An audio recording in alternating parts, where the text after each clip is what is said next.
سورہ یاسین بہت اہم صورت ہے. اس میں اللہ تعالیٰ نے واقعات بھی بیان کیے, اپنی قدرت کی باتیں بھی بیان کیں, اور موت کے بعد دوبارہ زندگی پر جو اعتراضات ہوتے ہیں اس کو بھی اللہ نے بیان کی. قرآن الحم سے لے کے والناس تک ایک ہی بات سمجھاتا ہے, ہم آزاد نہیں ہیں, ہم کسی کے غلام ہیں. اچھا, اس دعوے میں جو سب سے بڑی رکاوٹ بنتی ہے نا, جو چیز اس بات کو سمجھنے میں, وہ یہ بنتی ہے کہ اگر کامیابی اس کا نام ہے کہ اللہ کی غلامی اختیار کی جائے, تو پھر وہ لوگ جو کافر ہیں, وہ غیر مسلم ہیں, وہ جو مانتے ہی نہیں اللہ کو, ان کی اتنی ترقی کیوں ہے؟ دیکھنے میں کامیاب کون لگتا ہے؟ وہ لوگ لگتے ہیں. قرآن ان مضامین کو بار بار دہراتا رہتا ہے. سورہ یاسین میں بھی اللہ نے دہرایا ہے کہ اس ظاہری ترقی سے, اس ظاہری چمک دھمک سے, اس ظاہری تعیش اور عیش پرستی سے دھوکہ مت کھاؤ. یہ دنیا امتحان گاہ ہے, ایگزامینیشن ہال ہے. ایگزامینیشن ہال میں رزلٹ اناؤنس نہیں ہوتا, رزلٹ کی اناؤنسمنٹ کے لیے اللہ نے آخرت کا دن رکھا ہے. آخرت قائم ہوگی تو اس کے لیے اللہ نے عقلی دلائل بھی دی. عقلی کا مطلب وہ دلائل جو کھوپڑی میں آتے ہیں, اور نقلی دلائل کہتے ہیں جو نقل یعنی جو واقعات ہیں, کہ کیسے کیسے پیغمبروں نے قوموں پہ محنت کی ہے, لیکن ان قوموں نے کیسی نالائقیاں ان کے سامنے کی اور کیسا ان کا برا انجام ہوا.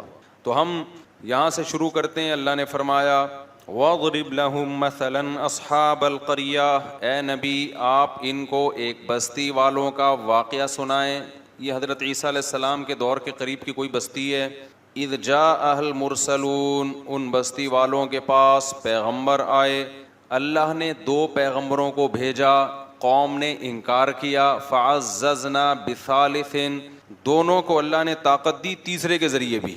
3 پیغمبر ہو گئے. بنی اسرائیل میں نا ایک ایک وقت میں کئی پیغمبر آئے ہیں, کئی پیغمبر آئے ہیں. فَقَالُوا إِنَّا إِلَيْكُمْ مُرْسَلُونَ, کہنے لگے ہمیں کس کی, تمہاری طرف. ان پیغمبروں نے ان کو کیا کہا؟ وہ جواب میں کہنے لگے مَا أَنْتُمْ إِلَّا بَشَرٌ مِثْلُنَا, تم تو ہماری طرح کے انسان ہو. میں بار بار کہتا ہوں, جتنے بھی اہل اللہ گزرے ہیں, جتنے بھی پیغمبر گزرے ہیں, جو سچی مچی کے اللہ والے تھے نا, سب کو یہی تانے دیے گئے کہ آپ ہماری طرح کے انسان, آپ کھاتے ہیں, آپ نارمل لائف گزارتے ہیں, آپ سوتے ہیں, صبح اٹھتے ہیں اور پراٹھے کھا رہے ہیں, ٹھیک ہے نا, انڈوں پہ مرغی کو بٹھا کیوں رہے ہیں, آپ سوئمنگ کیوں کر رہے ہیں.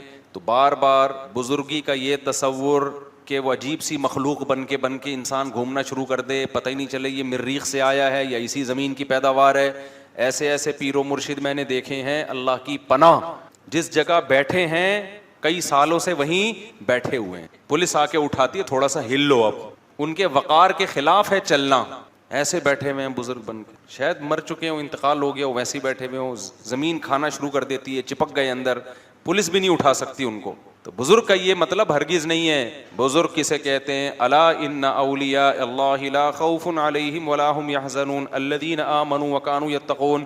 عقیدہ صحیح کر لو اپنا اور کبیرہ گناہوں سے توبہ کر لو, بزرگ بن گئے, اور کچھ کرنے کی ضرورت نہیں ہے. باقی سارے جیسے نارمل رہتے ہیں, کاروبار کرتا ہے آدمی, صبح جاتا ہے دفتر سے, گھر آ کے بیوی سے پٹتا نہیں ہے, یعنی گھر آتا ہے, تھوڑا بہت بیگم سے اونچ نیچ بھی ہو جاتی ہے, کبھی محلے والوں سے, کبھی کرایہ نہیں دے رہا مالک مکان وہ کرایہ دار, تو کبھی اس سے اونچی آواز سے بات ہو گئی. تو یہ جو نارمل ہوتے ہیں نا, یہی بزرگ ہوتے ہیں. کوئی الگ سے کوئی بزرگ مخلوق, بزرگ کو کبھی کبھی غصہ بھی آتا ہے, جب اس کے ساتھ کوئی بدتمیزی کرے گا تو اس کو چپیٹ بھی دیتا ہے کبھی کبھار وہ بیٹھ کے. ایسا بزرگ نہیں ہوتا کہ اتنے پولائٹ اخلاق کہ ان کے ساتھ جو مرضی کر لو ان کو غصہ نہیں آئے گا. یوٹیوب پہ ویڈیوز آ جاتی ہیں نا, کوئی چیخ رہا ہے, ابے یہ دیکھو اخلاق پہ بیانات کرتے ہیں, ابھی کیا کر رہے ہیں, یہ چیخ رہے ہیں. بھائی غلط ہو رہا ہے تو چیخے گا نہیں تو کیا کرے گا وہ. ایسا تصور بنا لیا ہے نا کہ بالکل یہ بلٹ پروف قسم کا بزرگ ہے, جس پہ کسی کا اثر ہی نہیں ہوتا. بلٹ پروف ہوتی ہے نا گاڑیاں, بم کا اثر نہیں, تو ان پہ کسی کی زبان کا اثر ہی نہیں ہوگا, ان کو کبھی بھی غصہ نہیں آئے گا. ایسا بالکل بھی نہیں ہے. ہمارے جب نبی صلی اللہ علیہ وسلم کو بھی جب بہت زیادہ کوئی غلط بات ہوتی تھی, آپ کو غصہ بھی آتا تھا. ہاں, بار بار غصہ آنا ہر وقت ایسے جیسے توے پہ بیٹھا ہوا ہے, یہ ٹھیک نہیں. اچھا بھائی, تو انہوں نے کہا آپ تو ہماری طرح کے انسان ہیں. قالوا ربنا يعلم انا الیکم لمرسلون قالوا انا تطیرنا بکم. جب بھی پیغمبروں نے جا کے دعوت دی ہے نا, تو ہوا یہ کہ خوشحال قوموں میں پیغمبر گئے تو اللہ کی طرف سے ان قوموں پہ آزمائشیں آنا شروع ہوئیں, قحط سالی شروع ہو گئی, کہ شاید اب یہ توجہ کریں اللہ کی طرف، ان کے مالوں کا نقصان ہونا شروع، تو انہوں نے یہ نقصان بھی پیغمبروں کے کھاتے میں ڈال دیا. معاذ اللہ تمہاری نحوست ہے، معاذ اللہ تم جب سے آئے ہو تو یہ معاملات ہو رہے. جیسے بہو جب نئی گھر میں آتی ہے اور اتفاق سے مالی اسباب کم ہو جائیں تو ساس کس پہ ڈال دیتی ہے؟ بہو کی نحوست. حالانکہ عین ممکن ہے بہو کے ساتھ ظلم کی نحوست ہو. کیا خیال ہے؟ ظلم ہو رہا ہو، اس کی وجہ سے اللہ نے مال میں برکت ختم. تو کسی کی وجہ سے کوئی نحوست نہیں ہوتی، حدیث میں صاف ہے لا طیرہ، کوئی نحوست نہیں ہے. نحوست صرف بدعمالیوں کی ہوتی ہے، اس کے علاوہ کسی چیز کی نحوست اسلام میں نہیں ہے. کوئی کالی بلی گزر گئی، کوئی کتا آ گیا، کوئی یہ ہو گیا، یہ کوئی نحوست وحوست نہیں ہوتی. نحوستیں ہوتی ہیں تو کس چیز کی؟ بولو نا، بدعملی کی. بہو آنے سے اگر ظلم رزق گیا ہے تو اس کا مطلب اس کے ساتھ کوئی زیادتی ہو رہی ہے بہو کے ساتھ. ساس کے جاتے ہی ایک دم رزق کے دروازے کھل گئے تو ساس پہ نہ ڈالو کہ اس کی وجہ سے نہیں کھل رہے تھے، یہ گئی ہے تو کھل گئے دروازے. نہ نہ نہ بھائی، کوئی نیکی آپ نے کرنا شروع کر دی ہوگی، سمجھتے ہو، تو نہ ساس پہ ڈالو نہ بہو پہ ڈالو. یہ آج کل بہت ہو رہا ہے کہ اس کے آتے ہی یہ ہو گیا. بھائی وہ ویسے ہی ہو گیا تھا، اتفاق سے وہ اسی ٹائم پہ آ گئی. اب مجھے ایک بات بتاؤ، میں کسی کے گھر جاؤں، میں ایک جگہ کسی کے، زیادہ نہیں بتا، بہت لمبا بات ہو جائے، ہم کسی کے گھر گئے اور اتفاق سے وہاں کسی کو اللہ نہ کرے اللہ نے کہا کرنٹ لگ گیا. بولے یار مفتی صاحب جب آئے تھے تو کرنٹ لگا ہے، اس سے پہلے آج تک ہمارے گھر میں کسی کو کرنٹ نہیں لگا. یہ بلی ڈالنی تھی کہ الیکٹرک والوں پر، کہ الیکٹرک والوں پر ڈالنی تھی. الیکٹریشین جو گھر میں تاریں صحیح جوڑ کے نہیں گیا اس پہ ڈالنی تھی. ماں باپ جنہوں نے بچوں کی کیئر نہیں کی ان پہ ڈالنی تھی. ڈال کس پہ دی؟ یہ مفتی صاحب آئے تھے اسی دن کرنٹ لگا ہے. او بھائی یہ اتفاق ہوتے ہیں، اس میں کسی پہ آپ بلی نہیں ڈال سکتے. حرام ہے، گناہ کبیرہ ہے، بدگمانی ہے، جائز نہیں ہے. چلو آگے. تو وہ کہنے لگے کہ آپ کی بدشگونی ہے، جب سے آپ لوگ آئے ہیں نا یہ کبھی قحط ہو رہا ہے، کبھی مال میں نقصان. حالانکہ اللہ ان کو متوجہ کر رہا ہے کہ ان کی بات مانو، لیکن انہوں نے کس پہ ڈال دی ہے؟ پیغمبروں پہ. ان کی وجہ سے ایسا ہو رہا ہے. تو کہنے لگے، پیغمبر نے فرمایا تمہاری نحوست تمہارے ساتھ ہے، یہ تمہاری بدعمالیوں کی نحوست ہے. وجاء من اقصى المدینة رجل یسعى. قوم کو وہ تینوں پیغمبر سمجھا رہے ہیں، قوم کی سمجھ میں نہیں آ رہا. اب یہ کون سا علاقہ تھا؟ تاریخ خاموش ہے. بہت سے حضرات نے کہا انطاکیہ نہیں ہے ترکی کا، جہاں بھی زلزلہ آیا ہوا ہے، اس جگہ کا واقعہ ہے. اور ایک قبر بھی تھی وہاں پہ. میں جب چند سال پہلے گیا تھا تو وہ اس شخص کی قبر بتائی جاتی ہے، من اقصى المدینة رجل یسعى. قرآن کہتا ہے شہر کے کنارے سے ایک شخص دوڑتا ہوا آیا. تو وہ جو دوڑتا ہوا شخص آیا نا، اس کی قبر بھی وہاں پر ہے. اب حقیقت ہے یا نہیں ہے، لیکن مشہور ہے کہ یہ اسی کی قبر ہے. مگر زلزلے میں وہ سب مٹی ہو گیا، وہ ساری تاریخی چیزیں ختم ہو گئی ہیں زلزلہ بھی جو انطاکیہ میں آیا. تو قرآن کہتا ہے کہ شہر کے کنارے سے ایک شخص دوڑتا ہوا آیا. قال یا قوم اتبعوا المرسلین. کہنے لگا اے میری قوم، یہ پیغمبر ہیں، ان کو فالو کرو، ان کا انکار مت کرو. کیسا جذبہ تھا اس میں. اس کو جب یقین ہو گیا نا یہ پیغمبر ہیں، تو قرآن کہہ رہے ہیں وہ چلتا ہوا نہیں آیا بلکہ دوڑتا ہوا. جو مبلغ ہے نا اس میں یہ جذبہ ہونا چاہیے کہ میں جلد سے جلد اپنی قوم کو جہنم کے عذاب سے بچا لوں، اس میں میں تاخیر نہ کروں. اس کا یہ جذبہ تھا. جو اسرائیلی روایات ہیں ان میں ہے، جس کے بارے میں حدیث میں آتا ہے کہ نہ ان کا انکار کرو نہ اقرار کرو، اور بیان کرنے میں کوئی حرج بھی نہیں ہے، نبی نے خود اجازت دی. تو تورات اور انجیل میں بھی ہے نا اس طرح کے واقعات. تو حبیب نجار اس کا نام ہے. نجار کہتے ہیں بڑھئی کو، بڑھئی کا کام کیا کرتا تھا، جس کو کیا کہتے ہیں ابے آج کل انگلش میں کیا کہتے ہیں، کارپینٹر تھا نام اس کا، حبیب تھا. تو وہ دوڑتا ہوا آیا اور کہنے لگا اے میری قوم، پیغمبروں کی اتباع کرو. اتبعوا من لا يسألكم اجرا وهم مهتدون. دیکھو ان کے اندر دو ایسی چیزیں ہیں جس سے پتہ چلتا ہے کہ یہ واقعی پیغمبر ہیں. نمبر ایک، ان کی باتیں بالکل ٹھیک ہیں، یہ توحید کی دعوت دے رہے ہیں، زنا سے بچنے کی دعوت دے رہے ہیں، شراب سے بچنے کی دعوت دے رہے ہیں. اچھا ایک اور اہم پوائنٹ، بعض دفعہ باتیں تو ٹھیک ہوتی ہیں، لیکن میں بار بار ایک بیان میں کہتا ہوں نا، بیان میں ایک بات کہ بات ٹھیک ہوتی ہے لیکن اصل مقصد اپنا منجن بیچنا ہوتا ہے کہ نہیں ہوتا. جیسے بس والا جب بس میں چڑھتا ہے، بس میں جب آپ سفر کرتے ہیں، ایک بندہ چڑھتا تھا، ہمیں اب پتہ نہیں چڑھتے ہیں کہ نہیں چڑھتے، پہلے زمانے میں وہ پہلے نماز کی ترغیب دے گا، درود و سلام کا نذرانہ پیش کرے گا، پھر وغیرہ وغیرہ بہت ساری، آخر میں چندہ مانگنا شروع، یا پھر اپنی وہ ٹافی بیچنا کہ گلے کو صاف کرتی ہے، پھیپھڑوں کو آرام پہنچاتی ہے، 5 روپے کی ٹافی ہے اور ٹی بی ختم کر دے گی، پھیپھڑوں کا کینسر ختم کر دے گی. تو قیمت صرف کیا ہے؟ تو وہ لوگ بھی شروع میں وہ درود بھی پڑھ رہا ہوتا ہے, نماز روزے کی ترغیب بھی, باتیں ساری صحیح کر رہا ہے, لیکن مقصد کیا ہوتا ہے اس کا اپنا منجن. تو بعض دفعہ مذہب کا لیبل لگایا جاتا ہے, باتیں ساری صحیح ہوتی ہیں, لیکن پیچھے کیا ہوتا ہے آپ کا مفاد, ریاست چاہیے یا پیسہ چاہیے ہوتا ہے. تو کتنا عقل مند تھا وہ شخص جو بڑھئی کا کام کرتا تھا, لیکن اس نے کہا ہے میری قوم یہ دو صفات ان میں ایسی ہیں جن سے صاف پتہ چلتا ہے کہ یہ سچے لوگ ہیں, یہ جھوٹے نہیں ہیں. نمبر ایک, یہ تم سے کوئی اجر کا مطالبہ نہیں کر رہے, اس دعوت میں ان کا دنیا کا کوئی فائدہ نہیں ہے بلکہ پوری قوم کی مخالفت. اس سے پہلے قرآن میں ہے کہ انہوں نے کہا کہ ہم آپ کو پتھروں سے مار کے ہلاک کر دیں گے, یہ دھمکیاں مل رہی تھی ان پیغمبروں کو, رجم کریں گے. سمجھ رہے ہو کہ نہیں سمجھ رہے؟ یعنی ایسے ہی قتل نہیں کریں گے, زمین میں گاڑ کے پتھروں سے مار کے ہلاک کر دیں گے اگر دعوت سے پیچھے نہیں ہٹے. اور وہ پھر بھی اپنی دعوت سے پیچھے نہیں ہٹے. تو اس شخص نے کہا کہ دیکھو اتنی بڑی موت کی دھمکی, اور وہ دھمکی پر غالب بھی ہے کہ یہ عمل کریں گے کیونکہ قوم زیادہ ہے, یہ کتنے ہیں, یہ تو تھوڑے سے ہیں. اتنی بڑی دھمکی, نہ ان کا پیسوں کا مفاد, نہ ان کو عہدہ چاہیے, نہ ریاست چاہیے, اور وہم مہتدون, اور بات بھی ان کی کیا ہے, درست ہے, خود بھی پھر اس پر خود بھی عمل کر رہے ہیں. تو ایسے لوگوں کی اتباع کیوں نہیں کرتے؟ سمجھ میں آ رہی ہے کہ نہیں آ رہی ہے؟ آج کے حالات میں ان آیتوں کو اپنے اوپر منطبق کریں. علماء آپ سے کیا کہتے ہیں بھائی کہ نماز پڑھو اور ہمیں 50 روپے دیا کرو ہر نماز کے.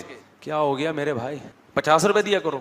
علماء یہ کہتے ہیں کہ روزہ رکھو اور ہر مولوی کو ایک روزے کے 100 روپے. کوئی فائدہ ہے آپ کے روزہ رکھنے سے مولوی صاحب کو یا علماء کو کوئی فائدہ ہے؟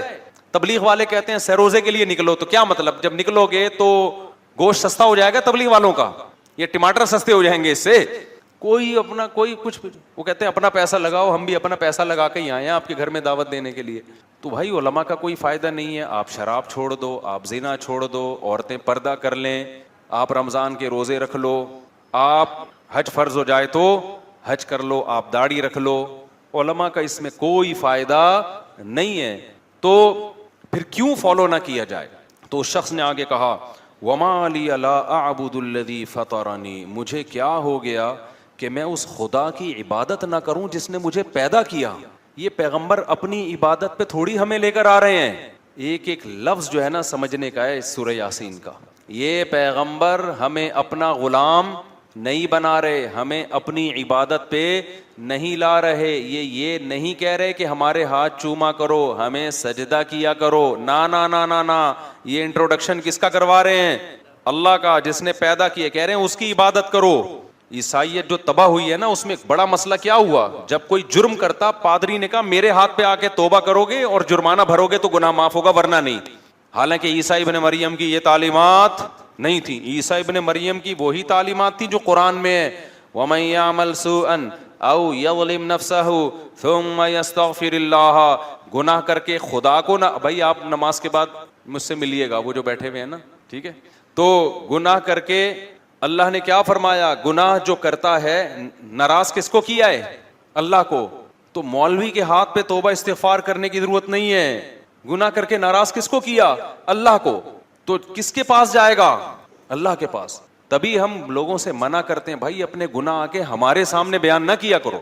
ہاں علماء نے ایک بات لکھی ہے, کوئی گناہ اگر چھوٹ نہیں رہا نا, عادت پڑ گئی ہے, تو عادت چھڑوانے کے لیے کسی سے اصلاح لینی پڑتی ہے انسان کو. جیسے شراب کی عادت پڑ گئی تو آپ ڈاکٹر کو بتاتے ہو نا جی عادت پڑ گئی ہے, تو ڈاکٹر گائیڈ کرے گا بھئی یہ ہے, یہ آلٹرنیٹ ہے, ایسے کرو. تو ایسے ہی کسی گناہ کی عادت پڑ جائے تو کسی عالم کو اس غرض سے بتانا کہ حضرت مجبور ہو گیا ہوں, چھوٹ نہیں رہا, آپ کوئی ایسا طریقہ بتا دیں جس سے یہ گناہ چھوٹ جائے. یہ جائز عمل ہے, اس کا اس سے کوئی تعلق نہیں. لیکن علماء نے کہا ہے کہ وہ بھی جب بتایا جائے, جب پہلی دفعہ میں نہ بتایا جائے. پہلی دفعہ میں کوشش کرو خود ہی چھوڑ دو. اگر 2-3 دفعہ ہو گیا ہے پھر بتاؤ لازمی, کسی سے ہدایت لو, کیونکہ اس کا مطلب آپ سے نہیں چھوٹ رہا وہ گناہ. تو اب آپ کو کسی مرشد سے, کسی شیخ سے, کسی مینٹور سے آپ کو پوچھنا پڑے گا کہ بھئی یہ عادت پڑ چکی ہے تو مجھے کوئی ایسا طریقہ بتائیں جس سے میری یہ عادت چھوٹ جائے. جیسے ہوا ہے, اور بہت سارے لوگوں کے گناہ چھوٹے ہیں جنہوں نے اہل اللہ سے تعلق قائم کیا. لیکن اصل کیا ہے, وَمَن يَعْمَلْ سُوءًا, قرآن کہہ رہے جو بھی گناہ کرے گا, ثُمَّ يَسْتَغْفِرِ اللَّهَ, پھر اللہ سے توبہ استغفار کرے, اے اللہ معاف کر دے, میں نے تجھے ناراض کیا, يَجِدِ اللَّهَ غَفُورًا رَحِيمًا, وہ اللہ کو غفور بھی پائے گا اور رحیم بھی. اس کے لیے کسی مذہبی رہنما کے پاس جانے کی ضرورت نہیں ہے, یہ بندہ اور اللہ کا بیچ میں کوئی واسطہ نہیں ہے, اللہ اور بندے کا معاملہ ہے. تو یہ تعلیم حضرت عیسیٰ کی بھی تھی, لیکن انہوں نے مذہبی رہنماؤں کو ایسا باپ بنا دیا نا کہ جی ان کے سامنے آ کے بھائی یہ کیا لگتا ہے کہ اس کے سامنے کیوں بتائیں, نافرمانی پادری کی تھوڑی ہوئی ہے, کس کی ہوئی ہے, خدا کی ہوئی ہے, تو آپ جانو خدا جانے, خدا کو بتاؤ جا کے. تو یہ قرآن کی تعلیمات. تو اس نوجوان نے کیا کہا, وَمَا لِيَ لَا أَعْبُدُ الَّذِي, ارے مجھے کیا ہو گیا, انداز دیکھو تبلیغ کا, مجھے کیا ہو گیا, لا اعبد الذی فطرنی, جس نے مجھے پیدا کیا, سب سے قریب ہے میرے, سب سے بڑا میرا محسن. ہم خود تھوڑی پیدا ہو گئے ہیں, اپنی قوم کو سمجھا رہا ہے کہ اے میری قوم, ہم آٹومیٹیکلی خود بخود پیدا نہیں ہو گئے, کوئی تو ہے نا جس نے بنایا ہے, جس نے ہمیں بنایا ہے یہ ہمیں اس کے قریب کر رہے ہیں, اس کی عبادت پہ لگا رہے ہیں. وَإِلَيْهِ تُرْجَعُونَ, اور ہم نے لوٹ کے بھی ادھر ہی جانا ہے. اینڈ ہمارا کیا ہوگا, یا تو اس دنیا میں ہمیشہ کے لیے آئے ہوتے, کبھی مرنا ہی نہ ہوتا, پھر جو مرضی کرتے, جانا بھی اینڈ میں کدھر ہے, خدا کو منہ دکھانا ہے, تو بچ کے جا کہاں سکتے ہیں. تو کتنی معقول بات کر رہے ہیں یہ پیغمبر, اس میں کون سی ایسی بات ہے جس کو غلط کہا جائے. دیکھو اس قوم کی کھوپڑی میں یہ باتیں نہیں آ رہی تھیں, آپ لوگ کی کھوپڑی میں تو آ رہی ہیں نا, کیا خیال ہے, تو پھر کر لو نا عمل میرے بھائی, برائی چھوڑ دو, توبہ کر لو اللہ سے, سارے لڑکیوں کے نمبر اپنے موبائل سے بلاک کر دو. وہ نہیں کریں گے, وہ نہیں کرے گا بھائی. تو ایسا دین اللہ کو کیا کرنا ہے بھائی, جب تم اپنی ساری خواہشات افطاری میں آ کے بیٹھ جاتے ہو پکوڑے کھانے کے لیے, تو پورے دین کو فالو کرنا پڑے گا. تو نکال دو اپنے موبائل سے, بلاک کر دو سب. صرف نکاح کا راستہ ہے آپ کے لیے, نکاح کے علاوہ کوئی اور راستہ اللہ نے حلال نہیں کیا, اس کا عذاب ہے, حساب دینا پڑے گا. یہ بھنگی اور چماروں کا کام ہے گرل فرینڈ رکھنا. جو پیغمبر اور پیغمبروں کے طریقے کو فالو کرتے ہیں وہ بھنگیوں اور چماروں والے کام نہیں رکھتے, گدھے گھوڑوں کا کام ہے فزیکل ریلیشن. انسان, پیغمبروں کا جو راستہ ہے وہ انسانوں کا راستہ ہے, وہ صرف فزیکل ریلیشن نہیں ہے, وہ اصل میں ریلیشن ہے جس کے بعد بہت سارے حقوق ایک دوسرے کے متوجہ ہو جاتے ہیں. سمجھتے ہو کہ نہیں سمجھتے؟ آگے چلتے ہم. انی آمنت بربکم فاسمعون.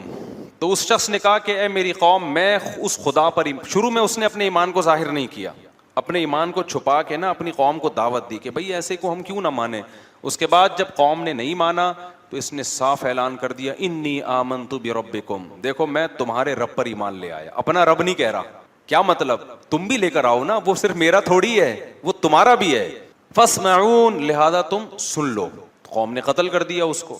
ایسے موقع پہ کسی غیر مسلم کے لیے ایمان چھپانا جائز ہے جب اسے قتل کا خطرہ ہو, لیکن عظیمت کیا ہے, فضیلت کس میں ہے, نہ چھپائے اور شہید ہو جائے. کچھ گناہ ایسے ہیں کہ مجبوری میں وہ گناہ ہی نہیں رہتے, کچھ گناہ ایسے ہیں کہ مجبوری میں وہ جائز تو ہو جاتے ہیں لیکن افضل نہیں ہوتے. اب یہ فقہ میں نا, اصول فقہ جنہوں نے پڑھا ہوا ہوتا ہے وہ قرآن و سنت کی روشنی میں وہ سمجھتے ہیں کہ کون سے گناہ ایسے. آپ بھوک سے مر رہے ہو, خطرہ ہے کہ جان سے ہاتھ نہ دھو بیٹھو, اور آپ کے پاس حرام گوشت ہے, تو وہ حرام گوشت کھانا آپ کے لیے حلال ہے. نہیں کھاؤ گے مرو گے, خودکشی کا گناہ ہوگا. وہاں جان بچانا فرض ہے, سمجھتے ہو, کھانا فرض ہو جائے, صرف حلال نہیں ہوگا بلکہ کیا ہو جائے گا, فرض ہو جائے گا. آپ کی جیب میں پیسے ختم, بھوک سے بلک رہے ہو, پیسے ہی نہیں ہے, مر رہے ہو, سامنے نظر آئی ایک تندور نظر آیا, روٹیاں گرم گرم, خوشبو سے کلابازیاں کھانا آپ نے شروع کر دی. اب آپ نے بیان سنا ہے چوری کرنا بہت بڑا جرم ہے, اور بالآخر آپ آہستہ آہستہ آپ کا انا للہ ہونے لگا بھوک سے, تو وہاں آپ پہ چوری کرنا فرض ہو جائے گا. ڈکیتیاں نہ کرنا شروع کر دیں کہ کل سے بے روزگاری میں بندوقیں لے کے, اتنی چوری کہ جس سے موت سے بچ جائے. تو یہ صرف جائز نہیں ہو جائے گا چوری کرنا, بلکہ یہاں چوری کرنا آپ پر واجب ہو جائے گا. شریعت کہے گی بھائی تو جان بچا, اگر تیرے پاس پیسے نہیں ہے کسی طرح جا تندور پہ کسی طرح لڑ کے روٹی لے کے کھا لے, جان بچ جائے گی. پھر کیا ہوگا جب بچ جائے گی, پھر کوشش کر اب اس کے پیسے کیسے ادا کرنے میں, معاف نہیں ہوں گے وہ پیسے. اس کو بول دے بھائی میں مر رہا تھا, میں نے کھا لیا, جو اکھاڑنا ہے اکھاڑ لے, ٹھیک ہے نا. باقی یہ کہ معاف کر دے تو اچھا ہے, نہیں تو پھر میں مزدوری کروں گا, جب پیسے ویسے ہوں گے تو میں نے ڈائری میں نوٹ کر لیا, یا میں نے دماغ میں نوٹ کر لیا کہ اتنے پیسے میں نے تجھے دینے, وہ پیسے اس کے اوپر واجب ہو جائیں گے. لیکن ایسے موقع پہ چوری کرنا کیا ہو جائے گا, فرض. لیکن رمضان کا روزہ اگر کوئی آپ سے کہتا ہے توڑ دو, بندوق رکھ دی, تو علماء نے فقہا بیان کرتے ہیں کہ توڑنا جائز تو ہے, لیکن اگر نہیں توڑو گے, ڈٹ جاؤ گے, تو شہادت کا ثواب ملے. سمجھتے ہو گے نہیں سمجھتے؟ اب یہ مسائل میں باریک فرق ہے, اسی کے لیے علم حاصل کیا جاتا ہے. جن کے پاس نالج نہیں ہوتی, پراپر وے میں علم حاصل نہیں کیا, وہ سب مسائل کو آپس میں کیا کر دیتے ہیں, گڑبڑ. اسی طرح یاد رکھو کہ اگر کسی نے آپ کو گن پوائنٹ پہ بولا کہ کافر بن جاؤ, کلمہ کفر زبان سے بولو میں ہندو ہوں, بولو میں عیسائی ہوں, اسلام چھوڑ دو, تو جان بچانے کے لیے اسلام چھوڑنا ایسے موقع پہ اوپر سے, دل سے نہیں, صرف زبان سے کلمہ کفر کہنا کیا ہو جائے گا, جائز. ایسے موقع پہ گناہ نہیں ملے گا. لیکن آپ اگر ڈٹ گئے, نہیں بھائی میں لا الہ الا اللہ کا قائل ہوں, میں اپنے آپ کو ہندو کسی قیمت پہ نہیں کہوں گا, میں عیسائی نہیں کہوں گا, میں توحید پرست مسلمان ہوں, جو اکھاڑنے اکھاڑ لے, اور اس نے مار دیا, تو خودکشی کا گناہ نہیں ہوگا, بلکہ کیا ہوگا, بہت بڑی شہادت. اس کو کہتے ہیں عزیمت. عزیمت یہی ہے کہ ڈٹ جائے. تو اسی طرح کوئی ہندو مسلمان ہوتا ہے, عیسائی مسلمان ہوتا ہے, اس کو خطرہ ہے بہت زیادہ ماریں گے, قتل کر دیں گے, تو اس کے لیے جائز ہے کہ زبان سے اقرار نہ کرے, دل میں مسلمان ہو جائے. اللہ بخشیں گے قیامت کے دن اس کو, ایمان والوں میں شامل کریں گے. لیکن اگر وہ ڈر جاتا ہے کہ نہیں بھائی مجھے مار دو, میں شہادت کے لیے تیار ہوں, تو یہ بہت بڑی شہادت ہے, اس میں بہت بڑا اجر ملے گا, جیسے کہ اس کو ملا. یہ ڈٹ گیا. ڈٹنے سے فائدہ ہوتا ہے کہ موٹیویشن بہت ملتی ہے سامنے والے کو, یار اتنا مضبوط تو کچھ ہوگا نا, اس میں جان ہوگی اس مذہب میں, تبھی تو ڈٹ گیا ہے. تو وہ جو نجار تھا نا, وہ بھی ڈٹ گیا. جب قوم پیغمبروں کو دھمکیاں دے رہی تھی, ہم پتھروں سے مار کے ہلاک کریں گے, تو اس کو تو زیادہ دھمکیاں دیں گے, تو ہماری قوم کا آدمی ہے بھائی, تو ادھر کیسے چلا گیا؟ تو اس نے کہا انی آمنت بربکم فاسمعون, میں رب پہ ایمان لے آیا ہوں. جیسے حضرت عمر ڈٹ گئے تھے نا نبی کے دور میں, جب مکہ میں لوگ مسلمان ہو رہے تھے تو چھپ کے مسلمان ہوتے تھے, کیونکہ بہت زیادہ خطرات تھے, بہت ظلم ہوتا تھا جو مسلمان ہو جاتے. حضرت عمر جب مسلمان ہوئے نا, تو مسجد حرام میں جا کے اعلان کر دیا کہ میں کیا ہو گیا ہوں, مسلمان ہو گیا ہوں, ایسی کی تیسی, جو اکھاڑنا ہے آ کے اکھاڑ. بلکہ بولا کہ جس کو اپنی بیوی کو بیوہ کروانا ہے تشریف لا سکتا ہے وہ, یعنی الٹا ان کو دھمکیاں دینا شروع کر دی. جس کو اپنے بچے یتیم کروانے کا شوق ہے مارکیٹ میں آ جائے, میں ہو گیا ہوں مسلمان, آ جائے, ٹھیک ہے نا. اور جس کو شوق ہے کہ بیوی بیوہ ہو جائے, تو وہ بھی مجھے آ کے روک سکتا ہے. ہم یہی نماز پڑھے گا. تو یہ طاقت تھی, تبھی تو نبی نے دعا مانگی تھی, اے اللہ ابو جہل کے ذریعے اسلام کو طاقت دے, یا عمر بن خطاب کے ذریعے. اللہ کو عمر بن خطاب پسند تھے, تو اللہ نے کس کے ذریعے طاقت دے دی, عمر بن خطاب. اور ایسی پھر حکومت قائم کی ہے 22 لاکھ مربع میل پر. حضرت عمر کے دور میں کوئی سیاسی اختلاف بھی نہیں ہوا ہے, خاندانی حکومت ہوئی ہے. کس کے دور میں؟ عمر کے دور میں. کوئی سر اٹھا کے اور حضرت عمر کس قدر اللہ کا خوف تھا. دیکھو بیماری میں جب شہادت کا وقت تھا نا, اس وقت ایک نوجوان عیادت کے لیے آیا, اس کا ازار ٹخنوں سے نیچے تھا, جانے لگا تو حضرت عمر نے اس وقت بلایا, بولا اس ازار کو کیا کرو, اوپر کرو. اس وقت بھی نہیں علی المنکر چھوڑا نہیں ہے, کہ جو موقع ملا تبلیغ کا وہ کر دو. تو یہ لوگ تھے جو اللہ کی رضا میں فنا ہو چکے تھے. چلو ہم آگے چلتے ہیں. تو اس نے کہا بھائی انی آمنت بربکم فاسمعون, میں ایمان لے آیا. آگے قرآن کی بلاغت ہے, قیل ادخل الجنہ, اللہ کہتے ہیں ہم نے کہا داخل ہو جا جنت. حالانکہ قرآن کو یوں بیان کرنا چاہیے تھا کہ وہ ایمان لے آیا, لوگوں نے پکڑا, اس کو دھمکیاں دیں, اس نے کہا نہیں میں اپنے دین پہ قائم رہوں گا. لوگوں نے قتل کر دیا, جب قتل کر دیا تو اس کو قبر میں رکھا گیا. پھر جب قبر میں رکھا گیا تو حساب و کتاب ہوا, پھر حساب و کتاب میں پاس ہو گیا. جب پاس ہو گیا تو اللہ نے کہا چل اس قبر کو ہم تیرے لیے کیا بنا دیتے ہیں, جنت, اور جنت میں داخل ہو جا. سمجھ میں آ رہی ہے بات؟ قرآن سارے واقعات کو بیچ میں کیا کرتا ہے, حذف کر دیے قرآن نے سارے واقعات. کیوں؟ جب اس نے کہا نا آمنت بربکم فاسمعون, اے لوگوں میں ایمان لے آیا, قرآن کہتا ہے جنت میں داخل. کیا مطلب؟ فوراً شہید کر دیا گیا, اور ادھر آنکھ بند ہوئی ہے, ادھر جنت کے دروازے اس کے لیے کھل گئے. اس سے پتا چلا کہ ادھر اور ادھر میں زیادہ ڈسٹینس نیک لوگوں کے لیے زیادہ ڈسٹینس نہیں ہے. اب سوال پیدا ہوتا ہے بھائی حساب تو ہوتا ہے نا. دیکھو یہاں جنت سے مراد وہ جنت نہیں ہے جو آخرت میں ملے گی, کیونکہ آخرت تو ابھی قائم ہی نہیں ہوئی نا. بھائی کیا ہو گیا, ابھی پاگل بیٹھا ہوں گے سمجھ میں آ رہی ہے بات؟ وہ جنت نہیں ہے, کیونکہ قیلا کا مطلب اس سے کہہ دیا گیا کہ جنت میں داخل ہو جا, حالانکہ ابھی داخل ہوا نہیں ہے. اور آگے اس کے جو الفاظ تھے وہ بھی قرآن بیان کر رہا ہے کہ جیسے ہی اس کو حکم ہوا جنت میں داخل ہو جا, اس نے کیا کہا, اس نے کہا کہ یا لیت قومی یعلمون, ہائے کاش میری قوم یہ منظر اپنی آنکھوں سے دیکھ لے, بما غفر لی ربی, میرے رب نے میری خطاؤں کو کیسا معاف کیا, وجعلنی من المکرمین, اور کیسا مجھے پروٹوکول مل رہا ہے یہاں پہ. تھوڑا سا فاصلہ آنکھ کھلنے اور آنکھ بند ہونے کا, کاش اس جہان میں میری قوم جھانک کے دیکھ لے. اس کو بھی افسوس ہو رہا تھا نا, خیر خواہی اتنی تھی, دیکھو قوم نے قتل بھی کر دیا نا تو بھی یہ نہیں کہہ رہا قتل ہونے کے بعد اللہ کرے یہ بھی مریں، بلکہ کہہ رہا ان بے وقوفوں کو کتنی بڑی خیر سے محروم ہو رہے ہیں. ان کو نہیں پتا کہ انہوں نے مجھے قتل کر کے کیسے خوبصورت جنت میں داخلے کا ذریعہ بن گیا. اور یہ کاش آنکھ بند ہو اور یہ دیکھ لیں گے تو ایسا کبھی بھی نہیں کریں گے. لیکن اللہ اپنے اصولوں پہ کتنا مضبوط ہے، اللہ اس سے پردے نہیں اٹھاتا. اللہ کہتے ہیں آنکھ بند ہوئی تو پھر نہیں ہوگا. آنکھ جب تک کھلی ہوئی ہے نا اس وقت تک توبہ کا دروازہ کھلا ہوا ہے. آنکھ بند ہوئی یا بند ہونے کے قریب ہو گئی، آدھی کھلی ہوئی آدھی بند ہے، تب بھی توبہ کا دروازہ کیا ہے. کیونکہ جب مرنے لگتا ہے نا انسان تو آدھا برزخ میں ہوتا ہے، آدھا کہاں ہوتا ہے، اس دنیا میں ہوتا ہے. دیکھو جب ہم سوتے ہیں ایک کیفیت ہوتی ہے پورا عالم خواب میں ہوتے ہیں، ایک وہ کیفیت ہوتی ہے اس میں ہمیں اس دنیا کا کچھ بھی پتا نہیں ہوتا. خراٹے لے کے سو رہے ہوتے ہیں نا، اس میں اگر کوئی خاتون کا شوہر دوسری شادی بھی کر لے ان کو نہیں پتا چلتا. اس میں ساس آ گئی آپ سے ملنے کے لیے، آپ کو بالکل بھی ہوش، بالکل ٹینشن ہی نہیں لیتے، آپ خراٹے لے کے سو رہے ہیں. ساس آ جائیں، سالے آ جائیں، بیٹھ کے آپ کی غیبتیں شروع کر دیں، آپ عالم خواب میں ہوتے ہو، اس دنیا میں نہیں. ایک یہ ہوتا ہے کہ پورے اس دنیا میں ہوتے ہو، پورے جاگ رہے ہوتے ہو، کوئی غنودگی نہیں، کوئی دائیں بائیں گر نہیں رہے، وہاں کا کچھ نہیں پتا ہوتا عالم خواب کا. ایسا ہی ہے نا.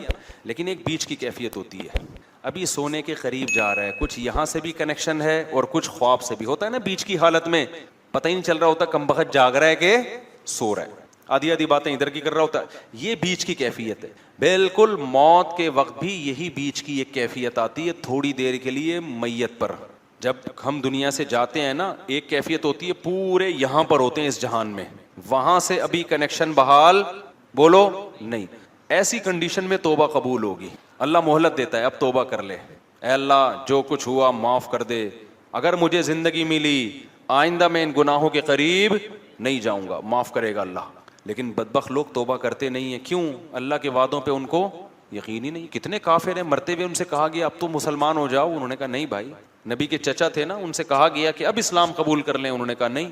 لوگ بولیں گے کہ بھئی یہ موت کے ڈر سے باپ دادا کے دین کو قبول کر چھوڑ رہا ہے. ایک کیفیت ہوتی ہے جب آپ پورے اس جہاں میں چلے جائیں اس وقت بھی توبہ قبول نہیں ہوتی. ایک بیچ کی کیفیت ہوتی کہ آدھے یہاں ہیں اور آدھے عالم برزخ کے حالات نظر آنا شروع، اس وقت بھی توبہ قبول نہیں ہوتی. اس کو کہتے ہیں غرغرے کی کیفیت. حدیث میں آتا ہے ان اللہ یقبل توبۃ عبدہ ما لم یغرغر، اللہ اس وقت تک بندے کی توبہ قبول کرتا ہے جب تک وہ غرغرے کی کیفیت میں نہیں ہوتا.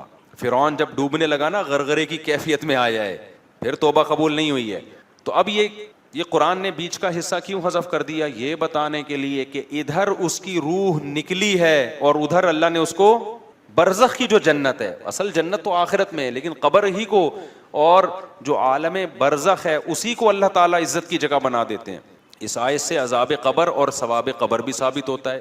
بہت سے لوگ کہتے ہیں موت کے بعد کچھ بھی نہیں ہے، وہ تو آخرت میں ہی ہوگا. نا نا نا نا نا، نیک لوگوں کا اکرام موت کے فوراً بعد شروع ہو جاتا ہے. اور ایسا معلوم ہوتا ہے کہ اس کی کو جو اللہ نے عزت دی وہ قبر میں جانے سے پہلے دی ہے، ورنہ تو قبر میں فرشتے آتے ہیں نا سوال پوچھتے ہیں، تو اس کو اللہ نے، یا ہو سکتا ہے یہ ہر شہید کے ساتھ ہو. احادیث سے پتہ چلتا ہے کہ ہر شہید کے ساتھ ایسا ہوتا ہے کہ قبر میں جانے کا انتظار نہیں کیا جاتا اس کے لیے. ادھر شہید کے خون کا قطرہ زمین پہ گرا، ادھر اس کی روح نکلی اور ادھر اس کا اعزاز و اکرام شروع ہو جاتا ہے. اور عام نیک لوگوں کے بارے میں بھی ہے کہ ٹھیک ہے حساب و کتاب تو قبر میں ہوگا، لیکن اللہ کو چونکہ پتہ ہے کہ یہ نیک بندہ ہے تو جو موت کے وقت فرشتے آتے ہیں نا اس کی روح قبض کرنے کے لیے، وہ فرشتے ہی بڑے مبارک فرشتے ہوتے ہیں. اور اس وقت انسان کو اندازہ ہو جاتا ہے کہ میرا ٹھکانہ جنت ہے یا جہنم. سورہ واقعہ میں بھی اللہ نے اس مضمون کو بیان کیا. سورہ نازعات میں بھی جو روح قبض کرنے کے لیے فرشتے آتے ہیں نا، اگر وہ اکرام والے فرشتے ہیں تو سمجھ جاؤ کہ کہاں جا رہا ہے یہ اچھا ٹھکانہ. اور اگر وہ فرشتے ہی ایک جلاد بن کے آئے ہیں، ان کی شکلیں خوفناک ہیں، تو یہ خود اس کی علامت ہوتی ہے کہ اس کا ٹھکانہ اچھا نہیں ہے. تو قرآن کہتا ہے قال یا لیت قومی یعلمون، وہ شخص کہنے لگا ہائے کاش میری قوم کو پتہ چل جائے. ادھر توجہ رکھیں، ہائے کاش میری قوم کو پتہ چل جائے. بما غفر لی ربی وجعلنی من المکرمین، کہ میرے رب نے میری خطاؤں کو بھی معاف کر دیا اور مجھے کیسا عزت دار لوگوں میں شامل کیا مطلب؟ یہاں آ کے ایک پورا ایک لوگ ہیں، روحیں ہیں جو سب مکرمین میں ہیں، جتنے اچھے لوگ اللہ نے مجھے بھی انہی میں کر دیا ہے. تو وہ ترس کھا رہا ہے، اور قوم کیا سمجھ رہی ہے؟ ہم نے کیا کر دیا؟ بندہ مار دیا. تو آپ نے مار کے اس پر ظلم نہیں کیا. کس پہ ظلم کیا ہے؟ اپنی جان پہ ظلم کیا ہے آپ نے. تو قرآن کہتا ہے وَمَا أَنزَلْنَا عَلَىٰ قَوْمِهِ مِن بَعْدِهِ مِن جُندٍ مِّنَ السَّمَاءِ وَمَا كُنَّا مُنزِلِينَ. جب اس کو شہید کیا نا قوم نے، تو اللہ کہتے ہیں ہم نے اس قوم پر تباہ کرنے کے لیے آسمان سے کوئی بڑے بڑے لشکر نہیں بھیجے، نہ ہمارا لشکروں کو بھیجنے کا ارادہ تھا. ان کانت الا صیحۃ واحدہ، فرشتے نے ایک زوردار چیخ ماری ہے. فاذا هم خامدون، اچانک وہ بجھ گئے. بجھتا کون ہے؟ انسان بجھتا ہے یا آگ بجھتی ہے؟ بولو. آگ. انسان تو نہیں بجھتے. ان کے لیے تو یہ لفظ ہونا چاہیے تھا کہ سارے مر گئے، لیکن اللہ کیا کہہ رہا ہے؟ اچانک سارے بجھ گئے. یہ بلاغت ہے. آگ پہلے بڑے شعلے مار رہی ہوتی ہے، ایسا لگتا ہے کہ تباہ کر دے گی سب کو. پانی ڈالو تو ایسی غائب ہوتی ہے جیسے اس کا نام و نشان تھا ہی نہیں. تو یہ بڑی طاقتور قوم تھے، بڑی باتیں کرتے تھے، ہم یہ ہیں، ہمارا یہ بزنس، ہماری یہ ترقی، ہماری یہ بلڈنگیں، ہمارے یہ جائیدادیں، ہمارا یہ کلچر، اور بڑی بڑی باتیں کی. اور اللہ نے ایک آواز دی ہے، ایسے جیسے آگ کے اوپر آپ نے کیا کر دیا؟ پانی، اور سارے غائب ہو گئے، سارے مر گئے. سب طاقت اور قوت کیا ہو گئی؟ ختم. بھائی اوپر جو ہے نا بچے بہت زیادہ شور مچا رہے ہیں. جن جن خواتین کے بچے ہیں وہ اپنے بچوں کو کنٹرول کریں. بہت زیادہ چھوٹے بچوں کو تو مسجد میں لے کے ہی نہ آئیں.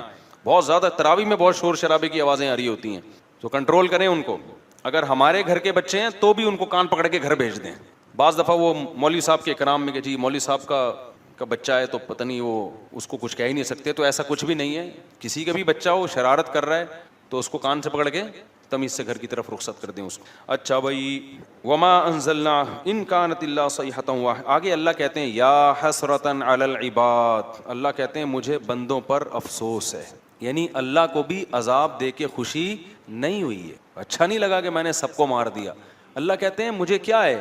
افسوس ہے بندوں پر. ما یاتیہم من رسول، جب بھی ان بندوں کے پاس میرا کوئی پیغمبر آیا، کانوا بہ یستہزئون، انہوں نے بھی ٹھانی ہوئی ہے کہ ہمیشہ ان پیغمبروں کا مذاق اڑانا ہے. آج یہ ٹھانی ہوئی ہے کہ جب بھی کوئی دین کی دعوت کا کام کرے گا تو ایک لبرل طبقہ ایسا ہے کہ اس نے مولویوں کا مذاق ہی اڑانا ہے. اس نے کیا کرنا ہے؟ مذاق ہی اڑانا ہے. تو یہ وہی چیز ہے. انبیاء، علماء انبیاء کے وارث ہوتے ہیں. اب انبیاء نہیں ہیں تو ان کے وارث کون ہیں؟ تو یہ اس کا خوب خیال کیا کرو کہ جو لوگ علماء کا مذاق اڑاتے ہیں آہستہ آہستہ ایمان سے دور. پہلے میں 12 ربیع الاول کا بتاؤں کہ یہ ہے کیا. 12 ربیع الاول نہ تو رسول اللہ صلی اللہ علیہ وسلم کی پیدائش کا دن ہے اور نہ ہی آپ کی وفات کا دن ہے. اس دن کا اسلام میں کوئی سرے سے سر پاؤں ہے ہی نہیں. سمجھ رہے ہیں؟ کچھ بھی نہیں ہے. یہ کیوں نہیں ہے؟ اتنے لوگ مناتے ہیں، اتنے لوگ کرتے ہیں. لوگوں کے منانے پر گورنمنٹ کی طرف سے کوئی پابندی نہیں ہے، اس لیے مناتے ہیں لوگ. اتنے سارے علماء کی تقریریں آتی ہیں اس دن کی فضیلت پر، تو وہ اس لیے آتی ہیں کہ تقریروں پر بھی گورنمنٹ کی طرف سے کوئی پابندی، بولو بھائی، نہیں. تو لوگ دیکھتے ہیں گورنمنٹ کی طرف سے پابندی ہے یا نہیں ہے، اس کو فوکس کرتے ہیں. شریعت کیا کہتی ہے یہ تو وہی فالو کرے گا نا جو شریعت کو فالو کر رہا ہو، جو دیکھتا ہو کہ قرآن و سنت کیا کہتے ہیں. ائمہ مجتہدین جن کی قرآن و سنت پہ گہری گرفت تھی وہ کیا کہتے ہیں؟ وہ اخپل طریقے سے اسلام کو پیش، بولو بھائی، نہیں کرے گا. اخپل طریقہ نہیں چلتا. آج بہت سے معاملات میں پتہ ہی نہیں چل رہا ہے کہ ان کا لائف اسٹائل یا ان کا مذہب ہے کیا. اخپل طریقہ تو ہر ایک کا، بلوچوں کی الگ روایات ہیں، مہاجروں کی الگ ہیں، پنجابیوں کی الگ ہیں، پٹھانوں کی الگ ہیں. تو اخپل کو لے کے چلنا ہے تو پھر تو ہر قوم کا الگ کلچر، ہر قوم کی الگ روایات. اسلام کو دیکھنا ہے تو پہلے میں 12 تاریخ کے بارے میں آپ کو بتا دوں. ہمارے پاس جو دلائل ہیں وہ سب سے پہلے قرآن ہے. ایسا ہی ہے نا؟ الحمد سے لے کے والناس تک پورے قرآن میں کہیں بھی نہیں لکھا ہوا کہ نبی صلی اللہ علیہ وسلم 12 تاریخ کو پیدا ہوئے تھے. آپ کہہ سکتے ہیں تو بہت سی چیزیں نہیں لکھی، تو چلو جو نہیں لکھی وہ پھر حدیث میں آتی ہیں. احادیث ہم دیکھتے ہیں تو کوئی ایک صحیح روایت بھی، صحیح حدیث بھی اس بارے میں نہیں ہے کہ آپ صلی اللہ علیہ وسلم 12 ربیع الاول کو پیدا ہوئے. آپ کو معلوم ہے آج کل انگریزی تاریخوں سے عربی تاریخ اور عربی سے انگریزی نکالنا آسان ہے یا نہیں؟ آپ اپنی ڈیٹ آف برتھ لکھیں، گوگل سے پوچھیں کہ جس دن میں پیدا ہوا اس دن اسلامی تاریخ کیا تھی، گوگل بتائے گا کہ نہیں بتائے گا؟ گوگل بتا دے گا بھائی یہ بن رہی ہے. ایک دن کا فرق اس میں ہو سکتا ہے 29 اور 30 کی بیس پہ، یا مفتی منیب صاحب کی وجہ سے یا پشاور کی وجہ سے ایک آدھ دن کا فرق بولو بھائی ہو سکتا ہے، اس سے زیادہ نہیں ہوگا.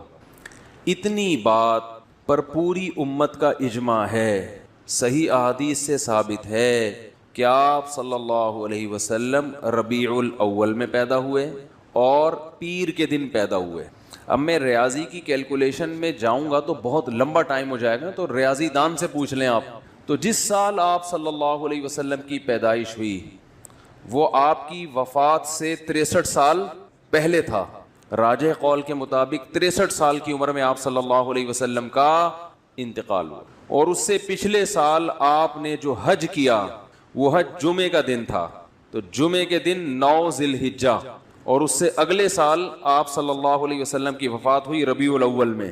تو کیلکولیشن کرنا آسان ہو گیا کہ نہیں ہو گیا؟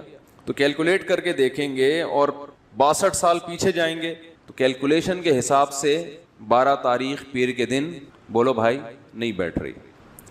لیکن چلو کوئی ریاضی دان کھینچ تان کے کچھ 62 کو 63 کر دے، 63 کو 64 کر دے، کچھ کر آ کے چلو فرض کر لو کہ بھئی امکان تھا. تو ہم تو سب سے پہلے کسی بھی واقعہ کے لیے مورخین کو فوکس کرتے ہیں یا حدیث کو.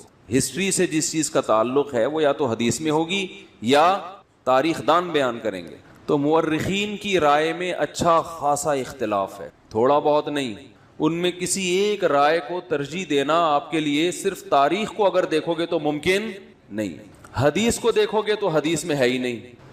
تو اس بات کا امکان ظاہر کیا گیا ہے جو ماہرین محققین کہ 8 یا 9 ربیع الاول کا امکان زیادہ ہے آپ کی پیدائش کا دن ہونے میں. تو ویسے بھی ایک بات ذہن میں رکھیں کہ اسلامی تاریخ میں جو بہت اہم ترین واقعات ہوتے ہیں جن کا ہماری پریکٹیکل لائف سے تعلق ہو، دو چیزیں ہوں، واقعہ اہم اور ہماری عملی زندگی سے تعلق، تو ایسے واقعے کی تاریخ یاد رکھنا یہ اسلام کی ذمہ داری ہے. بات آ رہی ہے سمجھ میں؟ یہ کس کی ذمہ داری ہے؟ اسلام کی، کیونکہ اس پہ عمل ہے. مثال کے طور پر رمضان کا چاند نظر آتے ہی اسلام آرڈر دیتا ہے کہ آپ نے کیا کرنا ہے؟ روزہ رکھنا ہے. اب ماہرین بھول گئے کہ یہ والا مہینہ ربیع الاول ہے، شوال ہے کہ رمضان ہے، کیلکولیشن کر رہے ہیں، بوکھلا گئے. مورخین کا اختلاف ہو گیا کہ یار یہ رمضان ہے کہ شوال ہے کہ ذی قعدہ ہے کہ ذی الحجہ ہے. تو ہمارے روزے کہاں گئے؟ بولو بھائی روزے گئے. اب شک کو شبہ کے ساتھ روزہ رکھیں گے کہ یار پتہ نہیں یہ رمضان ہے بھی کہ نہیں ہے. آپ کہہ سکتے ہیں پہلی تاریخ میں تو اختلاف ہوتا ہے کہ فس رمضان ہے یا نہیں، اس اختلاف کا شریعت نے حل بتا دیا. الصوم یوم یصوم الناس، جس تاریخ کو لوگ سمجھیں کہ پہلی ہے تو وہ کیا ہے؟ پہلی ہے. جس تاریخ کو لوگ سمجھیں کہ پہلی نہیں ہے تو وہ کیا ہے؟ وہ نہیں ہے. اور حکومت کو کا فیصلہ کیا بنا دیا اس میں؟ معتبر. اس کو یوم شک کہا جاتا ہے جس میں انسان کو تردد ہو تو گورنمنٹ کو یہ اختیار حاصل ہے کہ وہ فیصلہ کر دے. لیکن رمضان ہی مشکوک ہو جائے کہ پتہ نہیں ہے کہ نہیں ہے، یہ الزام کس پہ جائے گا؟ اسلام پہ، معاذ اللہ اللہ پہ، کہ اللہ نے رمضان کے روزے تو فرض کر دیے لیکن رمضان کی اللہ نے حفاظت نہیں کی. تاریخیں گول مول ہو گئی ہیں، گڑبڑ ہو گئی ہیں، آپس میں اتنے فرقے بن گئے کہ ان فرقوں کی وجہ سے اب تاریخ کا ہی نہیں پتہ چلتا کہ یہ رمضان ہے یا شوال ہے. بیچ میں اتنے فرقے پیدا ہو گئے.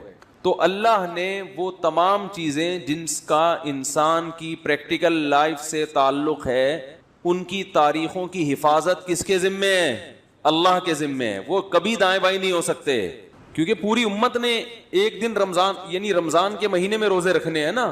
پتہ چلا جی ان کا رمضان کوئی اور ہے، ہمارا رمضان کوئی اور ہے اور ہم کنفیوز ہو گئے اصل رمضان کون سا ہے. تو یہ حفاظت کون کرتا ہے؟ حج ذی الحجہ میں ہوتا ہے. تو ذی الحجہ جب آتا ہے تو ہمیں پوری امت کا اجماع ہے کہ ذی الحجہ جب آئے گا تو واقعی وہ ذی الحجہ ہی ہوگا کیونکہ اس کے تواتر کے ساتھ اس کی حفاظت کی گئی ہے. اس میں اختلاف نہیں پیدا ہونے دیا اللہ نے. جیسے قرآن میں اختلاف نہیں ہے، پوری امت کا قرآن ایک ہے یا نہیں ہے؟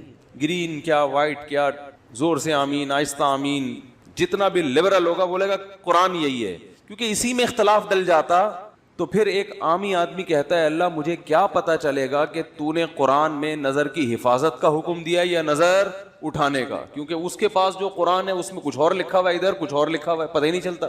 تو پھر یہ اسلام میں ایک فالٹ ہونے کی علامت ہوتی معاذ اللہ کہ یہ فالٹ کس کا ہے؟ بولو بھائی معاذ اللہ، یہ پھر اسلام کا فالٹ ہوتا، اس کو پتہ ہی نہیں ہے۔ عید الفطر کے دن کچھ احکامات ہیں، کیا ہے؟ روزہ رکھنے کی آپ کو اجازت نہیں ہے۔ ایک دن اسلامی تاریخ میں ایسا بھی آتا ہے، اس دن آپ کو غسل کرنا ہے، جو پورے سال نہیں نہائے ہوتے وہ سروس کرواتے ہیں اپنی۔ اس دن آپ نے مسجد میں آنا ہے، تکبیر کہنی ہے، 2 رکعت پڑھنے ہیں، شکرانے، عید مبارک۔ تو وہ پوری امت کا اجماع ہے کہ وہ کون سی شوال ہے؟ فرسٹ۔ اس میں اللہ نے اختلاف نہیں ڈالا، کیوں فرسٹ ہے؟ ایسا نہیں کہ کسی فرقے کے نزدیک 5 شوال ہے، کسی فرقے کے نزدیک 6 شوال ہے، کسی فرقے کے نزدیک 3۔ یہ چیزیں اتنی تواتر کے ساتھ بیان کر دی گئی ہیں کہ اس میں اللہ نے ذمہ داری لیے گویا کہ میں اس میں امت میں اختلاف پیدا نہیں ہونی۔ تو بیسک ہے نا، بیسک میں ہی ہو گیا تو ایک عامی آدمی غیر مسلم تو پاگل ہو جائے گا، وہ تمہارا تہوار کون سا، میں تو یہی سمجھ میں نہیں آ رہا، کیا خیال ہے؟ وہ تو پاگل ہو جائے گا نا۔ اسلام کے 5 ارکان ہیں، ان میں نماز ہے، نمازوں کے اوقات میں اختلاف نہیں ہے۔ اختلاف اگر ہے بھی تو افضلیت کا، سب کو پتا ہے اب یہ ظہر کا وقت ہے، ساری دنیا میں جب یہ ٹائم آئے گا تو کون سا وقت ہوگا؟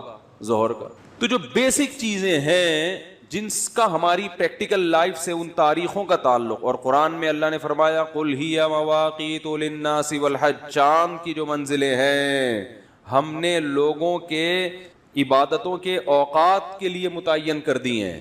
چاند کا گھٹنا بڑھنا، 12 مہینے، یہ سب کیونکہ اسلامی عبادتوں کا ان سے تعلق ہے۔ تو اگر 12 ربیع الاول کے دن اسلام کا کوئی حکم اس دن سے وابستہ ہوتا کہ نبی کی پیدائش پہ تم نے یہ کرنا ہے، تو اس پیدائش کے دن میں اللہ کوئی کنفیوژن نہ رکھتا، وہ تمام امت کا اتفاق ہوتا، بخاری مسلم کی صحیح حدیثیں ہوتی تواتر کے ساتھ کہ آپ صلی اللہ علیہ وسلم 12 تاریخ ہی کو پیدا ہوئے ہیں، جبکہ ہمیں اس بارے میں ایک حدیث بھی صحیح بولتے کیوں نہیں بھائی؟ نہیں۔ اب لوگ مجھے کہتے ہیں اس کی کیا دلیل ہے کہ ایک بھی صحیح حدیث نہیں ہے؟ جو دعویٰ کرتا ہے دلیل اس کے ذمے ہوتی ہے، جو انکار کرتا ہے دلیل اس کے ذمے بولو نہیں ہوتی۔